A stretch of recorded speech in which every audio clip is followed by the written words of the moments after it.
Welcome to A Lunch with Biggie, a podcast about small business and creatives sharing their stories and inspiring you. My guest today loves potato chips and decided to celebrate Chicago's famous foods on a chip. Please welcome the owner of Local Style Potato Chips, Laura Gardner. David. How's it going, Laura? Hey, thank you for having me. What an honor to be on Lunch with Biggie. I appreciate it. I love being able to have a little lunch break, obviously figurative, imaginary lunch break. Wanted to talk, and I guess my first question will be, it'll be a twofer, okay? Just because obviously I want you to be able to plug the chips, and we'll talk about the chips and everything like that. But what is your go-to lunch or sandwich? Well, it's got to be the JP Graziano's, which is a beloved legacy deli here in Chicago. And the sandwich I love is called the Mr. G. And the ingredient that I think is so special is artichoke. It is an unexpected but delicious layer to this overall Italian sub. So it's so good. When you have that, what of the local style potato chips do you have with it? What's the combo mix that you have with it? It's hot jarred all the way and sometimes even crushed on the sandwich, local style. Yes. But yeah, you can get the Mr. G with jarred and with your spice level of jarred. And then when you layer the chips in, it gives that like nice crunch to the overall like really layered texture, and there's nothing like it. So JP, they've been on the show because obviously that's how quick version is that's how I kind of found out about you, was because I profess my love to JP Graziano every single time anyone ever mentions Chicago. That's the first thing I say. I'm like, I got a place for you to eat. This is where you got to go. I was just there, and I wish we would have crossed paths sooner, because I was just there I think it was last year, and I literally must have eaten at JP Graziano's at least from the window, as well as also during lunchtime. So when I saw that you were there and you were chips there, I was like, I need to talk to Laura. I need to know more about how this whole thing happened. So with that being said, tell people a little bit about how you even came up with the idea to do local style chips, and what inspired you to do chips? Yeah, so I love chips and I love Chicago and Chicago food. And the notion was really, can we smash these two things together and make it taste delicious and make a really snackable, fun way to enjoy Chicago's famous foods? And you see this happening all over the globe. So I like to travel internationally, and in Asia especially, they have really perfected local cuisine on a potato chip. I remember being on my honeymoon with my husband David, and we were eating Kobe beef chips and seaweed chips in Japan. And you see that kind of same thing all over the world. And that's really what sparked the inspiration of, we have the best food in the world. I love Orlando. So Yeah, I'm but sure we there's don't have wonderful treats down in Orlando, but Orlando's awesome, but it does not have these distinct flavors of Chicago. Like we don't have a distinguished, like if someone says, "Hey, what sandwich is Orlando?" I can name a bunch of places, but it's not like Chicago that has like signature foods, which is one of the things that I love. And I'm kind of curious how many people have gone to you and said, "My God, how did I not think of this?" Because I mean, it's meant to be like what you've done. Now tell people a little bit about the assortment of chips, because and where that idea went, like what was the first one that you did, the first chip, and what it's kind of blossomed to, because you have quite an assortment of menu items of Chicago style type chips. well, I mean, to your first question, the reception from Chicago has been amazing. This city, when it comes to food, this city shows up, and we have had the benefit of meeting face to face with thousands of our local style customers. We're in stores all the time, sampling the product. It's Chicago summer, so street festivals are every weekend, and local style pops up its tent, and we're interacting with all neighborhoods all across Chicago. And people really do love the chips. And so that has been so fun to see. And let me introduce to you our lineup here. So we have Chicago style hot dog, and this is Davy Dog, affectionately named after my husband, David. And this is our deep dish pizza flavor. And this is little Miss Lucy Lou, my daughter Lucy. Love it. Named after her. And then let's see.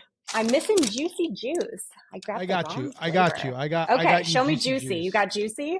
Yeah, so this All is right, this is juicy our Italian juice. beef flavor. The There he Italian is. There's our the guy. graph He's I getting love down. being a guy who loves little mascots. I absolutely love all these. And then the other one you have, which is obviously the classic, which is your Mikey over here. Yep, we've got classic. Little And Mikey then here. the last one that you Some did, winks at Michael Jordan. yes. And then I'm assuming the last one is the hot jar. That one is the last one that you've created, right? That was the last one or your most recent Exactly. one? Yeah, so we launched with like Chicago's trifecta. So these were well, you've got Italian beef. So we had hot dog, pizza, and Italian beef. We launched with those along with the classic salted, because sometimes you just need a good clean kettle chip. And then fast follow was the hot Giardiniera. And yeah, it's the Chicago classics. But what's fun about Chicago is like there's so many different types of foods. I think these are the most like obvious and well known, but I really think it would be fun to open it up to the community and say like what flavors do you want to see? I mean, there are so many incredible neighborhoods, Puerto Rican food, Mexican food, Polish food, lots of ground we haven't covered yet. And then just some really fun ideas of like collabs and different chefs. So I think there's so many directions that we could take all these Chicago flavors and out of the gate, here we are with our family of five, but who knows where it could go. So which one what was the first chip the hot dog? Was that the first concept that you kind of were like, "Hey, this would be like the first one that you came up with when We you were did, starting?" yeah, we developed them as a family. So hot dog, pizza, and Italian beef, we were all developing pretty much in tandem. And it was like we were getting ready to launch, and I was like, we have to have hot jarred this summer. I think like in our original minds, we were like, oh, maybe next year, maybe, 2026. But I was like, no, like we cannot wait. The world needs hot jarred chips right now. And so we like fast followed on the development of that flavor. And I'm not a chef. So teamwork makes the dream work. And we brought in some incredible flavor experts and kind of picture it like pulling spices out of your cabinet and blending these dry spices together. So you're harnessing the flavors of these foods through these dried powder versions of them and then trying to find the right balance. And that was really a fun R&D experience because like with pizza we're like too tomato, too cheese, too much oregano, like you can kind of tip pretty far pretty quickly. And so with each flavor, we were trying to balance the notes, giving each flavor a distinction. Like we want the flavors to be clear enough. Like in hot dog, I think there's like 7 flavors in there. There's, the mustard, the pickle, the sport pepper, the celery salt, the tomato, the relish. Like we're trying to pack a lot in there. So we want clarity, but you also want the blend to feel really balanced. Yeah. What So how did you did you have a background in this? Like how did it all kind of start? Like what triggered it for you to be like, this is what I'm going to be doing. I want to do this. I want to open this. I want to start this. Was there like a tipping point that led you to saying, I want to make this happen? And I have this idea. I want to make it, I want to make some kettle chips and make this. There was definitely a tipping point because I got laid off from my corporate job. And pressure makes diamonds. So I was laid off, no severance. I have 2 young kids and really wanted to my whole life be an entrepreneur. And I sort of looked at the hand I was dealt and I said, wow, this is the world sending me a message. This is the world kind of opening up the opportunity for me to do the thing I've said since I was a kid, I've always wanted to do, which is to start my own company. And I do have a background in product development, product innovation. I spent 20 years working in the consumer packaged goods industry. So started my career at Procter and Gamble, working on some awesome brands like the Tide brand, and then worked at PepsiCo for 12 years on their beverage business. So was the Gatorade global brand director, turned around the Propel water business, was leading beverage innovation across their portfolio, and then got this wild idea to join a fast growing startup company and was only there 9 months before the whole thing kind of blew up. And so we all lost our jobs in a snap of a finger. Everyone was out of work. And that was really the moment where, well, to be honest, I took 2 weeks to kind of be sad and not know what As was you next should. and do it. do I go back to corporate? Do I take job interviews? Like, what am I doing here? And I spent a little bit of time in that zone. And then I just had the kind of like pull yourself up by the bootstrap. Pressure makes diamonds. Let's go. Let's do this. I gave myself a time frame. I said, because, to commit to a whole new path can be scary. This was all around like last summer. So call it like June, July. And I said, I'm going to do this to the end of the year. I'm going to give myself this time box and let me see how far I can get. And at the end of the year, I'm going to check in with myself and I'm going to say, do I believe it? Have I built a good product? Have I created a strong brand? And if I have done all that in 6 months, I'll keep going.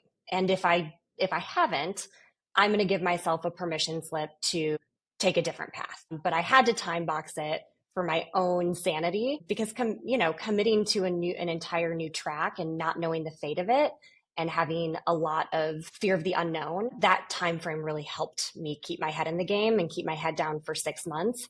And then at the end of it, I was like, wow, we really have something here. Like, this is going to be great. And so the new year rolled around and we got some sales samples made. And I hit the sales trail. I went knocking door to door on my favorite markets and delis around Chicago and, pretty nervous to sort of walk in cold and introduce myself and show them these crazy chips I had invented and just see what they would say. And luckily there was a lot of, really amazing people in Chicago that believed in me and believed in the idea. Jim Graziano was one of them. He saw the idea and said, I love it. His confidence gave me confidence. I can't tell you how nervous I was to walk into his shop. And even, standing in his office, showing him the chips. I mean, I hope I didn't show it, but I was shaking. I was like, what if he hates it? What if he thinks it's stupid? What if, he's like, you've wasted my time, get out of my shop, which now that I know him, he would never treat anyone Correct. that way. But you build this up in your head. Yeah. And another fun story was Mr. Beef. So here we are all enjoying season 4 of The Bear. It's back. I'm really enjoying. I'm on episode 5. Have you watched That's where I'm at. yet? That's where I'm at. I'm at episode 5 too. They just, it was like, what is it called? Worms, I think is what it was called. That's the one where she's getting her hair. I just finished that yesterday. Yep. Yeah. So the hair episode was great. I think the season, there are no spoilers because I haven't seen it. But it's a slow build and the character development and the storytelling is so strong. So I'm really enjoying it. But, for those who don't know, how did that happen? Yeah, I was kind of curious. Like, let people know like how the whole bear situation occurred and what happened there as like one of your first customers. So, Biggie, this is a story of someone who is established reaching their hand out to someone who is new and pulling that person up. And that is what Chris Zucchero did for me. And I will forever be grateful and indebted and loyal to him and also pay it forward. Like, I will never forget what he did for me. And I hope one day I'm in a position where I can do that for someone else. But here's how it went. So I had my chip samples in my hand and I walked down Orleans Avenue and walked into Mr. Beef unannounced and pretty scared. The guys were there whipping out beefs and they've always got a queue. They've got a line out the door. Today it was like a little quieter. I came around like 3:30 in the afternoon. So it had died down a little bit. And I said, is your owner here? And the guys were like, he's in and out, like not right now. And then he appeared. I mean, honestly, I think I have an angel on my shoulder in this business. He walks and the timing couldn't have been more perfect. And I say, Chris, my name's Laura. I have my chips in my arms. I created these chips. I think you might like them. I think your customers might like them. And the best case scenario in my head was Mr. Beef would carry the chips. That was all I was thinking. And if that's what happened, I would have walked out, which I did, kind of like jumping and screaming and like, yes, like he said yes. So he rips open the bag and he eats the chips. And he's like, these are fucking amazing. Like, these are delicious. He's calling his guys out from the back, come on, taste this. You got to taste this. Look at these new chips. And, he was like, look, here's what I'm going to do. I'm going to carry the chips, but I'm also going to share these with my friends at the Bear. He's like, no promises. Like, I cannot guarantee anything, but I can put them in the hands of the people. I can share the chips. So he's like, you bring me back some more chips tomorrow and we'll go from there. And so, of course, I bring him like a giant box of chips, like as many chips as I could. And a couple days later, I get a phone call, and it is the catering team, the craft services team at the Bear. And they say, Laura, we'd love to, everyone gets hungry around set. We'd love to bring your chips on as a snack. So my very first paying customer was the Bear, which like pinched me, like my favorite show.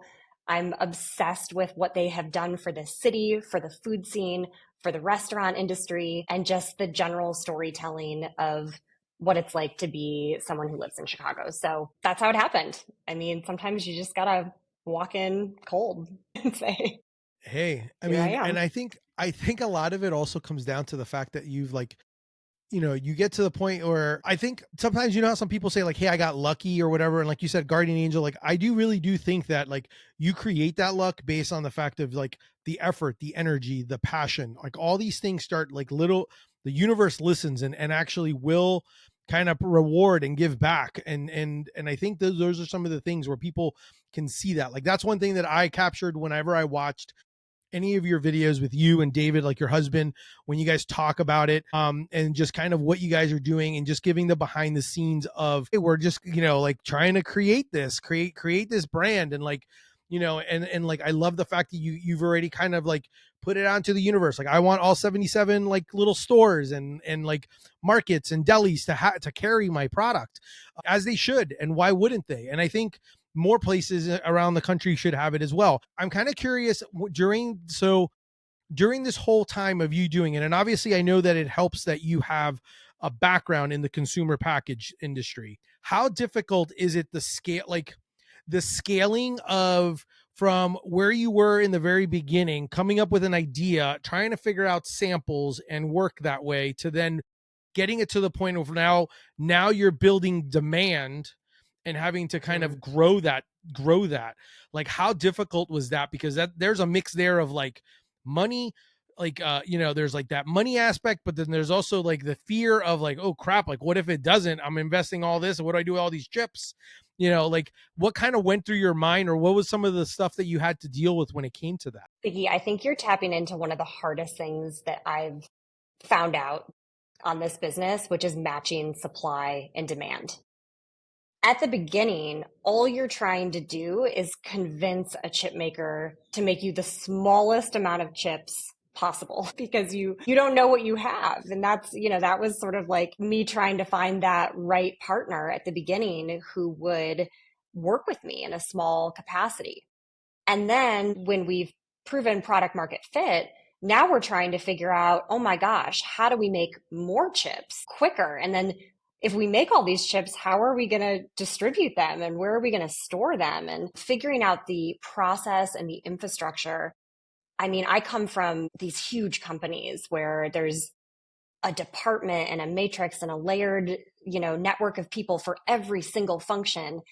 And now it's like I am the function. Like there's no supply chain department for me to call. I have a background, in innovation and marketing. Like I don't have a background in logistics, but I'm getting one. I'm learning it really fast. And wild cards happen. I mean, we were warehousing with someone and they were also helping us do our weekly deliveries. And they called me and they're like, Laura, we're going out of business tomorrow.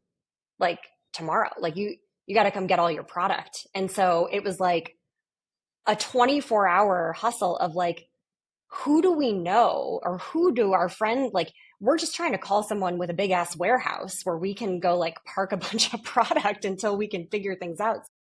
I mean, there are twists and turns that come that are very unexpected. And what I'm trying to build right now before we try to scale or grow or expand, like I'm trying to build a strong foundation, like seem to have built a very strong brand, and we will continue to invest in our community and getting, that we've got great flavors, we've got a great lineup, and we'll keep that going. But the infrastructure around us, how we distribute, how we produce, all of that needs to be built out. And that's what I'm spending a lot of my time on. The Instagram posts are really fun, but there's like the brass tacks of the business, and that's where a lot of my attention is going right now. Yeah, I was trying to think about it because like when I saw videos of you guys like doing the delivery of like, hey, we're delivering chips today, and and you have like a truck and you're like delivering, and I think to myself like it is so difficult and so different. Like in my world, obviously as a clothing brand, I either do wholesale, but I also do stuff where I'm doing everything via like from this room, and I'm basically packing everything myself and mailing things out.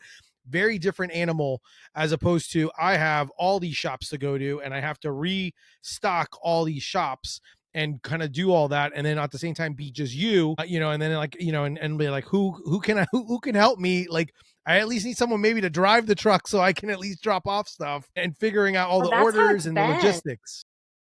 My gosh, like, for the first couple weeks, it was just me and David in a U-Haul. And then our neighbor was in between jobs. So then it was like, okay, well, Steven can take a couple routes. And then like, through another friend, we met Chris, and then like Chris is going to take a couple routes. So it's just been very homegrown in that way. And I think we're realizing that there is legitimate demand for this product. And so we need a legitimate distribution team that can help us serve the Chicagoland area. And so we're looking for that now. And I hope that we will build the right piping for this, for what we're building and the right foundation.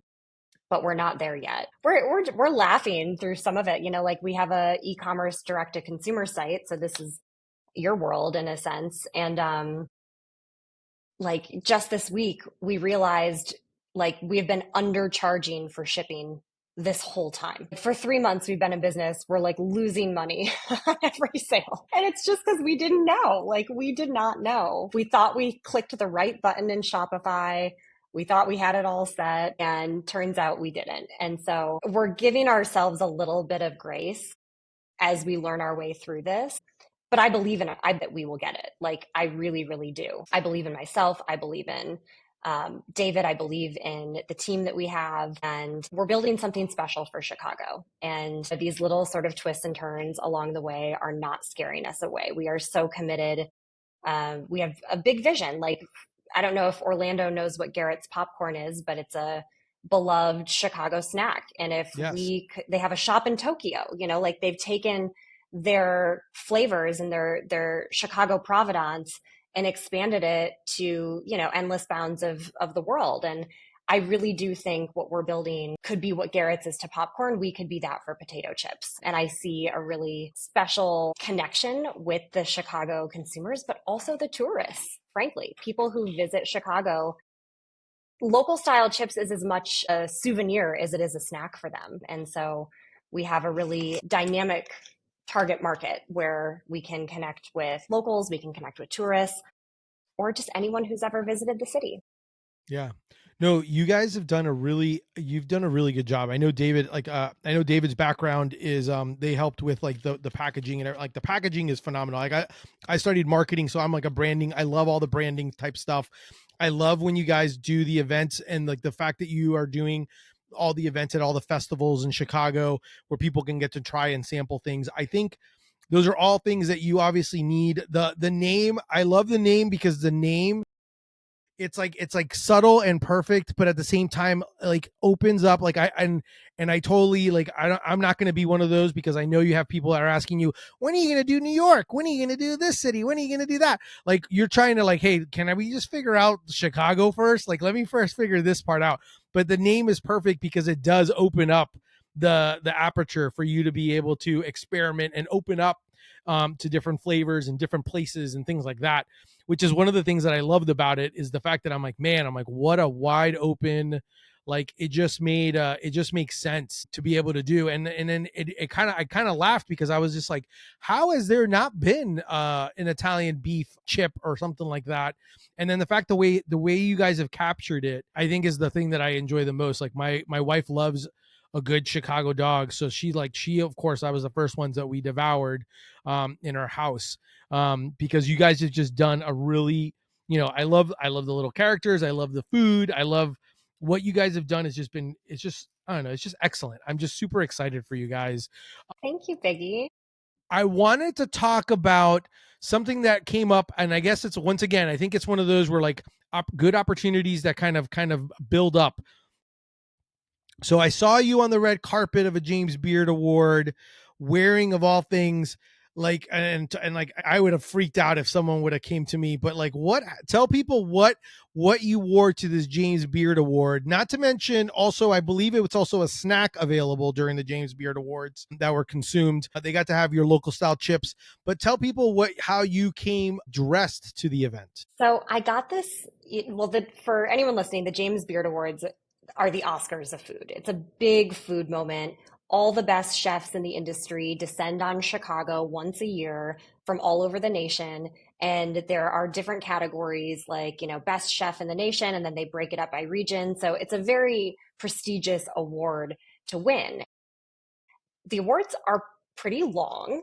And I learned this year, people are very hungry because it goes from about 5 until 11, and no one gets to eat until the after party, which is like an all you can eat midnight buffet of literally the best food in the world.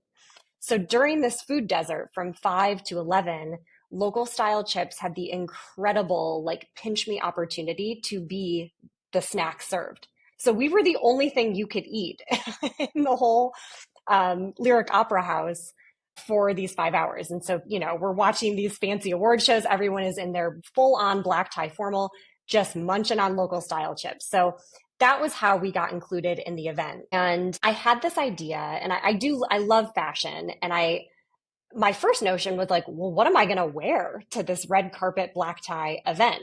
And that's like the lightning bolt struck me. I was like, could I build this outfit out of potato chip bags? Like, would that even be possible? And so I did what every woman does when they have a fashion idea. They immediately go on Pinterest and they see if this has ever been done before. And so I started to build a little Pinterest board of like, okay, that's like not exactly what I'm going for, but it is clothing fashioned out of snack bags. There were some like indications to me that maybe this was possible. But I knew if I got out a hot glue gun, like things would go south. And so I contacted the School of the Art Institute that has a fashion department here in Chicago. And I thought maybe someone there could connect me with a student who might want a fun project. And so I was connected with, I cannot speak highly enough about this human being. His name is Tukey Tucker. And he took my harebrained, potentially impossible idea and turned it into couture. Like the outfit that he assembled for me was it was a beautiful pantsuit with a gown apron that was removable for a reveal. And everyone loves a reveal. And Tukey thought about, every moment of this event for me, not just the wow factor, but also the functionality. He thought about how the pants would be made so they didn't crinkle when I sat down. He didn't want me to disrupt the award show because, of course, the whole spotlight of the night is on the chefs. So how do I create this outfit out of bags but not have it be too loud? He thought about the red carpet moment and how the press would, kind of eat up the moment where the skirt comes off and the pantsuit. And he really, like took the symbolism of a working woman and, she's like pantsuit by day, but gown by night. And like, kind of took my story of being laid off and making lemonade out of lemons. And that was really the inspiration for his creativity. And it turned out beyond my wildest dreams. And even that day, I was really scared to wear it, to be honest, because I just didn't know what the response was going to be. And it was a big statement. I'm not like a spotlight seeking person. So I don't know. I just almost chickened out. And my husband was like, Laura, there is no plan B. Like, this is what's happening. And I'm like, you're right. Like, you're totally right. And I put on the outfit and did my hair and put on some makeup and got out of the Uber. And there we were. And it was an incredible experience and evening. And honestly, like definitely a highlight of starting this business, but a very cool, memorable experience. Like if I look at my whole life, it was pretty.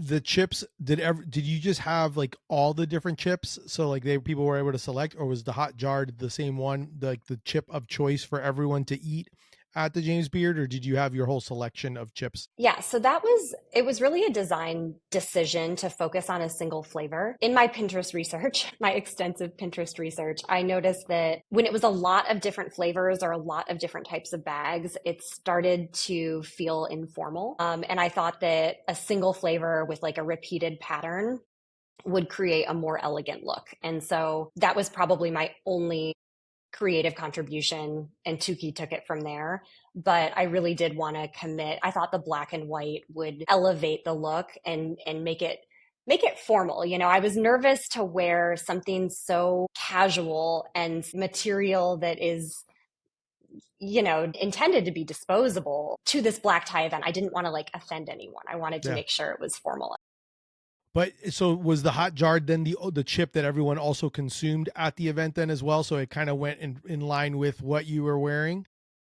All the flavors were at the event. Okay, that's what So I you was could curious choose. about. I knew that the hot jar was the one all for the whole thing because it had that uniform look. I mean, it was killer. So it made sense. That's why I was curious if they also only were eating. Everyone was eating the same chip, so they were like eating the chip and then looking at you and going, "Oh, it's her. She's a chip person," type of thing. So no, that's phenomenal. So one of the things that I'm always kind of curious because you said like the little things, and one thing that and this is just me because I've been doing my brand for 12 years. So one thing that I always like to bestow on any small business, or at least kind of share, not that just as a reminder, is and I also say this because I have to remind myself because I tend to forget this very often because we're constantly going. But I would definitely make sure you write down and keep somewhere, even if it's a post-it note and you put it in a little bag or something, just something, all these little victories and these little things that occur. Because in the course of a year, you tend to forget. Like now you've fully been a full year since you've had the concept of the idea, since you've already doing this. There's going to be things that you're going to miss that at the times when you have those rocky moments that you mentioned, like sometimes that come or the turns that you kind of are like, what am I doing? Why am I doing this? And those are the times that you go back and you can remember those moments. I think to me, that's like, I have to remind myself about to do that because sometimes we don't, like you said, give yourself grace. We don't give ourselves grace as a small business, especially when you have such a passion for it and you want it to be such a big, successful thing that we want, you feel it, it comes out of your body. Like you radiate it, but it's like, and you can't get it fast enough sometimes. So you have to sometimes remind yourself. So that's just my one thing I'll share with you, my listeners, to definitely give yourself grace, but write down those little victories because when you have those moments, and maybe you don't have someone that actually like a David, like your husband or my wife, who like basically will be there to be like, hey, we can do this. You can always go back to those moments to be like, okay, yeah, I've done these things. Look how far I've come from where I could have been because you probably have experienced this quite a bit in the consumer product packaging. And yet people come with ideas, but they don't actually do the idea. They come up with it and then they don't actually do anything with it. And you're doing that, which is like fully remarkable, Laura. Thank you. So I just think it's one of those things where I think it's super important to be able to kind of share. And with that, I did have a question on what advice would you have, speaking of wanting and having ideas, what advice would you have for someone wanting to start something? That's a great question. Believe in yourself. I think that that is what held me back from starting my own business. I'm 20 years into my career, and I think that I've had many ideas over the years. There have been different moments or different crossroads where I've thought about it or come close, but didn't quite do it. And I think that what was holding me back was my own conviction. And so my advice to anyone out there with an idea is calm the self doubt, like quiet it, tell it to go away, do whatever you need to do to squash that voice and believe in yourself. Believe in yourself more than anyone else in the whole world. Just believe in your idea and believe that you are the perfect person to bring it to life. I love that. I love that. I kind of needed to hear that as well for myself. So thanks. Where can people follow you? Where can they get shop for their chips if they're not in Chicago and they want to order online on your website, or if they're in Chicago, tell people kind of where they can sample or try this if they're curious on what it is, or they love Chicago foods and they kind of want something but they can't order, they can't get it, but this is a great alternative to be able to kind of bring you back to those flavors. Where can people follow and check out your stuff? So give us a follow at Local Style Chips on TikTok and Instagram, and check us out at localstylechips.com. Open 24/7, ships nationwide, and there is a handy store finder right on our website, so you can type in your zip code. Right now, majority of our distribution is only in and around Chicagoland. There's a couple pockets that are elsewhere, but that's really where you'll find us. And think corner delis, local markets, hotels, if you're traveling. Those are the primary spots where you can find us. And shout out to a couple like Goddess and the Grocer. There's 3 across the city. Beatrix Market, there's 4 across the city. Fairgrounds Coffee, there's 4 across the city. So those are helpful because no matter what neighborhood you're in Chicago, you can usually find one of those. And I'm gonna put a call to anyone who listens who's from Chicago, or if you're visiting Chicago. Obviously, I tell people go visit JP Graziano, but if you go eat anywhere else or do anything like that, and you don't see local style potato chips, I think I would greatly appreciate it, and so would Laura, if you actually kind of told them, hey. I was like, have you had those great potato chips, local style potato chips? And then say they're local. You should totally get them or have them here because they're phenomenal. Or I heard about them. Have you heard about them? And like try to and help spread the word. I mean, I think that's the most important thing. I think when people and grocers and other places realize those things, they do really can see and kind of like, hey, word of mouth is important. When they start hearing it a few times, then they'll start be able to reach out to Laura to hopefully have it if she hasn't reached out to them already. But it's always a nice reminder for those businesses. So I definitely that's definitely my call to action for you guys to be able to do, especially if you're in Chicago, or if you're interested, definitely do some shopping at Local Style Chips and to be able to do some shopping online and order some chips for yourself. Laura, thank you so much for coming on, taking a few minutes. I know you're busy making chips and distribution and logistics and all of that, so I really do appreciate it. That's our show for today. If you'd like, obviously make sure to support. You'll see the show notes. You'll be able to kind of follow, definitely share. If you enjoyed the show, subscribe. If this inspired you, share it with someone and have them say, hey, listen, I heard this episode. I think you'd really appreciate hearing Laura's story. I think that is the beauty of this show, is to be able to kind of share. Sometimes someone else may give you a voice that kind of be like, hey, this inspires me. And I think that's something that one of the reasons why I wanted to talk to Laura, because I think I knew she would inspire me, but I also thought she would inspire others. If you enjoyed, if you want to support my brand, check out Deli Fresh Threads. Obviously, tell your friends. Thank you. Until next time, keep eating sandwiches and follow your passion.